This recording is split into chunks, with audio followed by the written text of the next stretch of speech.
In our previous lesson, we learnt about the central mountain belt. The central mountain belt, if you remember, is the second major physical division of Asia that we learnt, and it spans over the central portion of the continent. In this lesson, we will be taking a look at the third major physical division, that is the southern plateaus. So let's see what interesting do we get to know about the southern plateaus. Well, the southern plateaus are the most stable and the most ancient plateaus of the continent of Asia, and they lie right south to the central mountain belt. So as we can see on the map, to the south of the central mountain belt, we have the southern plateaus.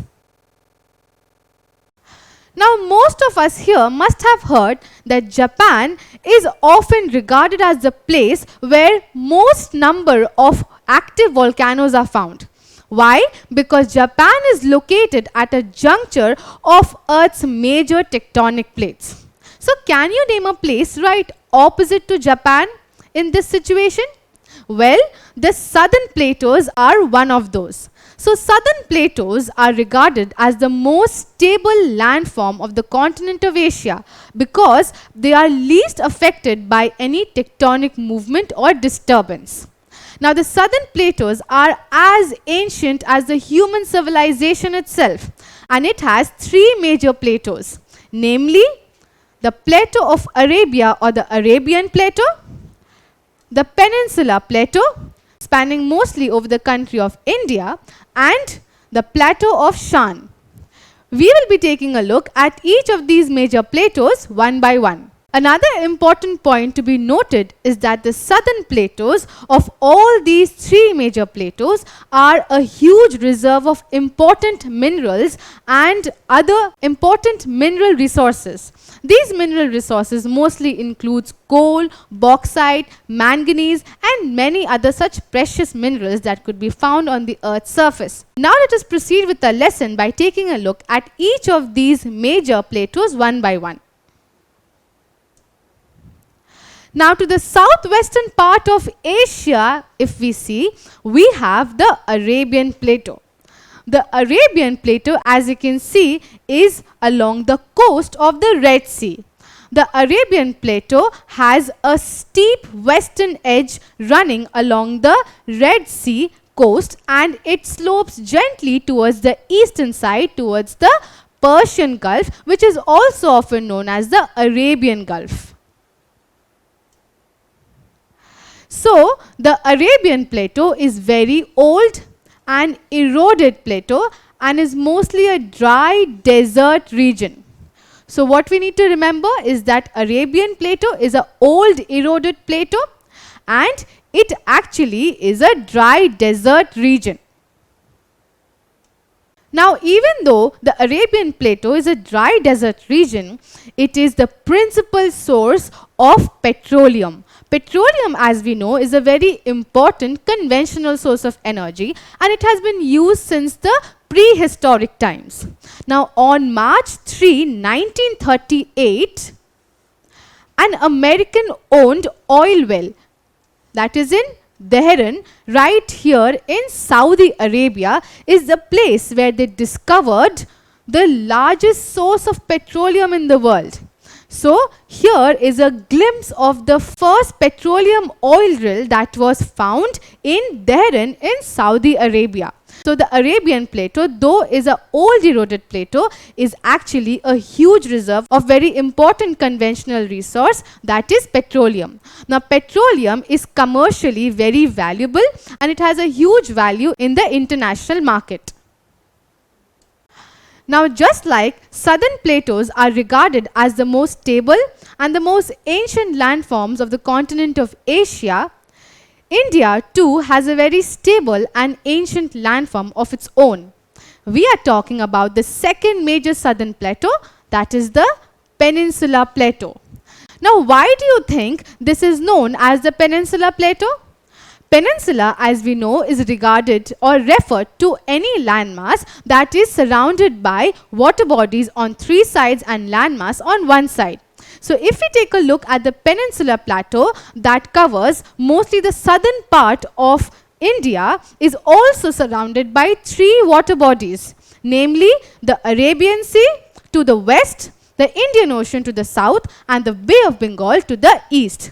However, it is surrounded by a landmass on one side. That is why it is known as a Peninsula Plateau. Now, the Peninsula Plateau region, as we can see, covers mostly the southern portion of the country of India, and it is one of the most ancient and stable landmass of India. Now, the Peninsula Plateau comprises of a number of important plateaus.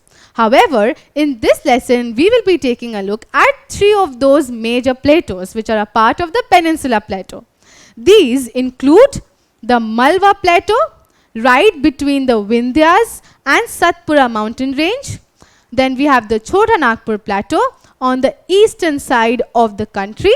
And finally, we have the Deccan Plateau, which is surrounded by the Western Ghats, the Eastern Ghats, and the Satpura mountain range. We will take a look at each of them one by one. Now, talking first about the Malwa Plateau. The Malwa Plateau, as we can see, is an intermontane plateau. Why? Because it is surrounded by mountain ranges on its sides.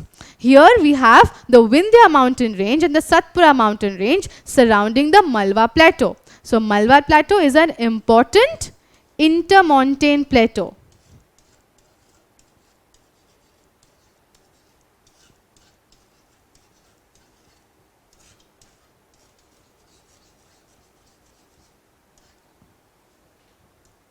Now, the Malwa Plateau that mostly covers the state of Madhya Pradesh is of volcanic origin, right? And it is also enriched with a rich culture. So, we can say that it is culturally enriched. Now, two important monuments found here is the Gwalior Fort and the Khajuraho Temple. These two are some of the most visited places in Madhya Pradesh or the Malwa Plateau region, and Malwa Plateau is also a source of important minerals. Now let us take a look at another important plateau, that is the Chota Nagpur Plateau. The Chota Nagpur Plateau, as I mentioned earlier, is located on the eastern part of the country of India, and it spans over or touches nearly 4 to 5 states of the country. These include Jharkhand, that is right here, Bihar, Odisha, West Bengal and Chhattisgarh, that is here and here respectively. So, the Chota Nagpur Plateau spans over or touches almost all these states here on the eastern part of the country. The Chota Nagpur Plateau is a beautiful landscape of the country of India and is also rich in minerals. So, it is rich in minerals like coal and mica. Coal mostly found in the Damodar Valley region in West Bengal, and the Hazaribagh region we find mica, which is in Jharkhand. So, the Chota Nagpur Plateau region has huge reserve of important minerals. Other than that, it is also a beautiful place that offers a scenic beauty. Now, the Chota Nagpur Plateau region covers or comprises of a number of rivers and beautiful waterfalls. Now, out of all those waterfalls, we have the Lodh Falls being the highest waterfall in the Chota Nagpur region. Now, the Lodh Falls comes down or runs down from a height of 150 meters, making it one of the highest and the most beautiful falls of the Chota Nagpur Plateau. So, before we proceed with our lesson, could you help me answer this simple question? Name the highest waterfall in the Chota Nagpur Plateau. Is it the Dudhsagar Falls, the Lodh Falls, or the Barkana Falls? Yes, the correct answer is the Lodh Falls. So, the Lodh Falls running down from a height of 150 meters is the highest waterfall in the Chota Nagpur Plateau.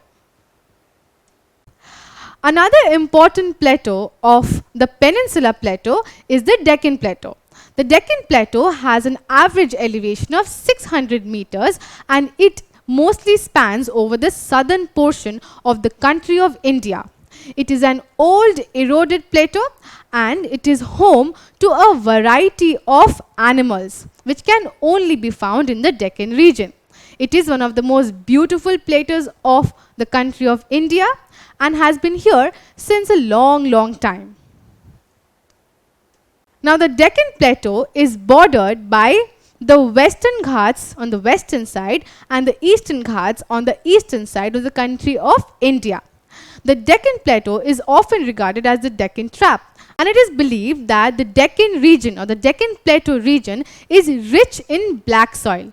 Now black soil, as we know, is very important for the cultivation of cotton, and cotton is a valuable commercial crop. So the Deccan region serves a very good purpose for commercial crops like cotton.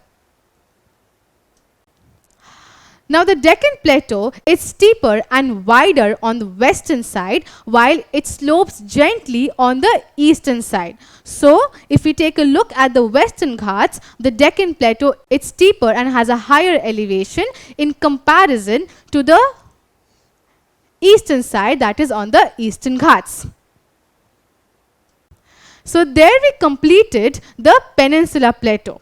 Now besides all those important plateaus, another significant plateau in the southwestern part of China is the Yunnan-Guizhou Plateau. The Yunnan-Guizhou Plateau is located in southwest China, as we can see here. Now why do you think this plateau is important?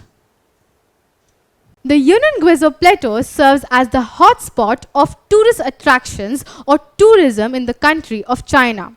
It has a cool, cloudy climate, and there are various tourist attractions that call people from all across the globe.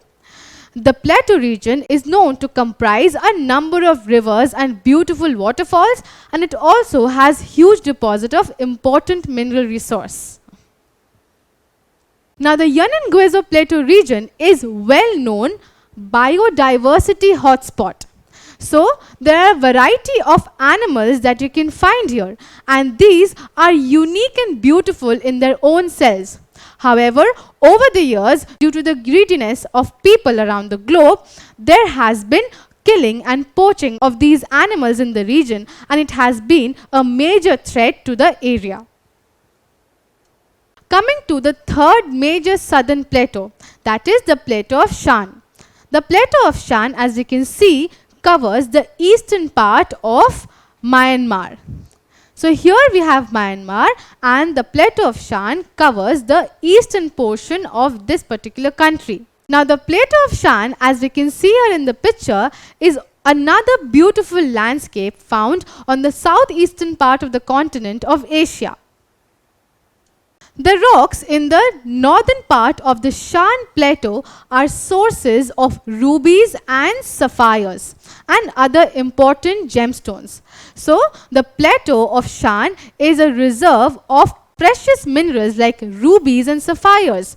Now rubies and sapphires are mostly used in jewelry, and they are also used in royal decorations. So they are very precious minerals that are found in the Plateau of Shan.